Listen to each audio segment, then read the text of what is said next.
Welcome to Daily Papers, the podcast where we break down fascinating new research papers into something you can digest on your morning commute. Today, we're diving into the brain, not the squishy biological one, but how we can get our computers to learn a little more like it. Right. We're looking at a paper called Generalizing EPROP to Deep Networks by Beren Millidge, and it tackles a really fundamental problem in AI. How do artificial neural networks learn from sequences of events happening over time? Think about understanding a sentence or listening to a piece of music. The order of things matters. Exactly. And the main way we teach AI to do this right now is a bit weird and very unbrain-like. It's a method called back propagation through time, or BPTT for short. BPTT is the workhorse of modern AI. Imagine the AI as watching a movie. To learn from it, BPTT makes it watch the entire movie from start to finish. Then, when it's over, it has to perfectly remember every single frame and rewind the whole movie, frame by frame, backwards, figuring out at each step what tiny mistakes it made. It's powerful, but it's not how we learn. Your brain doesn't store a perfect recording of the last 5 minutes of conversation and then play it backwards to update your understanding. It learns on the fly in real time. Plus, the memory required for this rewinding process is huge, which is a problem even for powerful computers. So, for decades, researchers have known about an alternative that seems much more like the brain. It's called real-time recurrent learning, or RTRL. This method is truly online. It learns as it goes, processing information in a single forward pass, no rewinding needed. Sounds perfect. So why don't we use it all the time? Because it's a computational nightmare. If BPTT is like rewinding a movie, RTRL is like trying to calculate the ripple effect of every single raindrop in a puddle at the exact same time. Every single connection in the network has to track its influence on every other connection, constantly. The amount of calculation explodes as the network gets even moderately large, making it totally impractical. So we have one method that works but is biologically weird and memory hungry, and another that's biologically plausible but computationally impossible.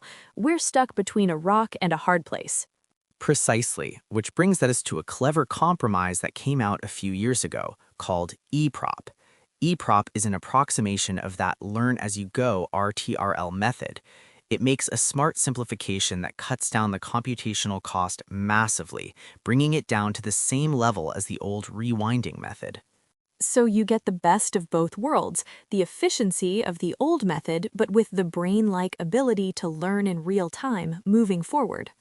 Almost. There was one giant catch. EPROP had only ever been worked out for shallow networks. That means networks with just a single layer of processing. But the brain and the most powerful AI models are deep. They have many, many layers stacked on top of each other, processing information at different levels of abstraction. EPROP was like a revolutionary teaching technique that only worked for kindergartners. And that is the exact problem this paper solves. It figures out the math to make EPROP work for deep networks. It essentially graduates EPROP from kindergarten to university. It does. The author shows how you can create a system where learning signals are passed forward not just through time, but also down through the layers of the network. He uses a great analogy of a 2D grid. Moving horizontally is moving forward in time. Moving vertically is moving down through the layers of the network. And how does a neuron or a connection know how much it should learn? It uses something called an eligibility trace. You can think of it as a little sticky note that each connection keeps. As information flows through, the connection updates its note, basically saying, okay, based on what just happened, I think I was about 70% responsible for the outcome. It's a running tally of credit or blame. So when the final result comes in, say the network misidentifies a word, the learning signal arrives and each connection just looks at its sticky note to know how much to change itself. And this paper figures out how to update those sticky notes correctly in a network that has both time and depth. Exactly. It's a single elegant rule that allows the network to assign credit across both of those dimensions simultaneously, all while moving in a single forward direction. No rewinding and no computational explosion. So what's the big picture here? Why is this so important? It's a significant step towards creating AI that learns in a more natural and potentially more efficient way. If we want to build systems that can learn continuously from a stream of data, like a robot interacting with the world, we can't afford to stop, store everything, and rewind time to learn. We need methods that learn on the fly. This paper provides a crucial mathematical piece of that puzzle. Now, the author is very clear that this is a first step. This paper is the mathematical proof that it can be done, but they haven't run massive experiments yet to see how well it performs on complex tasks like understanding language. That's right, and it still shares some of the classic challenges of other brain-inspired learning algorithms. But what it does is open the door. It shows that the learn-as-you-go approach isn't limited to simple, shallow networks anymore. We can now, in principle, build deep learning systems that work a little less like a video editor and a little more like a brain.